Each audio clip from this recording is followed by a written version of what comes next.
இப்பொழுது மத்திய அரசு புதிய கல்விக் கொள்கையை தமிழ்நாடு ஏற்றால்தான் நாங்கள்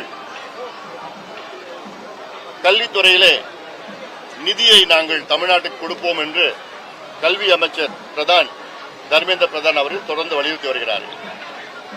இது எங்களை பொறுத்தவரையும் எங்கள் கட்சியை பொறுத்தவரைக்கும் இது தவறான ஒரு போக்கு. எந்த மாநிலத்திற்கும் மத்திய கொள்கையை திணிக்கக்கூடாது. குறிப்பாக கல்வி என்பது பொது பட்டியலில் இருக்கிறது, கன்கரண்ட் லிஸ்ட்ல இருக்கு.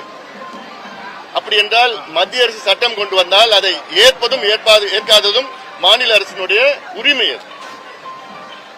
நீங்க ஏத்துதான் ஆகணும், மும்மொழி கொள்கையை ஏத்துதான் ஆகணும், இல்லைன்னா நாங்க நிதி கொடுக்க மாட்டோம் சொல்வது தவறான ஒரு உதாரணம். அதை வலியுறுத்தக்கூடாது. தமிழ்நாட்டில் இருமொழி கொள்கைகள் கடந்த 50-60 ஆண்டு காலமாக கடைபிடித்து வருகிறார்கள். இது தொடர வேண்டும்.